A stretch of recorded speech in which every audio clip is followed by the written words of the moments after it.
መንግስት ባለበት ሀገር እንዴት በ4 ኪሎ ላይ ሰው ይታፈናል?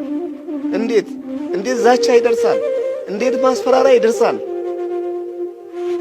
እንዴ ትላንትና አይደል እንዴ ጥምቀት ባህርን ያን ሁሉ ህዝብ አብረን ያከበርነው? ዛሬ ምን ተገኘ? እና ባካችሁ ለሞላ ህዝብ ይድረስ። እኔ አሁን ማለቅሰው ሌላ አይደለም፣ በፍርሃት አይደለም። አልፈራም፣ ምንም አልፈራም። በክርስቶስ ምንም አልፈራም። የሚታየኝ ቀራንዮ እንጂ ምንም የዚህ ምድር አይታየኝም። ፍቅር በቀዘቀዘበት አንዱ አንዱን በጠላበት መኖርም አያስመኝም። የማለቅሰው ግን ምንም ሳያውቁ ያለ ኃጢአታቸው የሚገፉ የሚሞቱ በየቀኑ የሚሰደዱ ክርስቲያኖች ጉዳይ ነው የሚያስለቅሰኝ እንጂ ስለራሴ ምንም።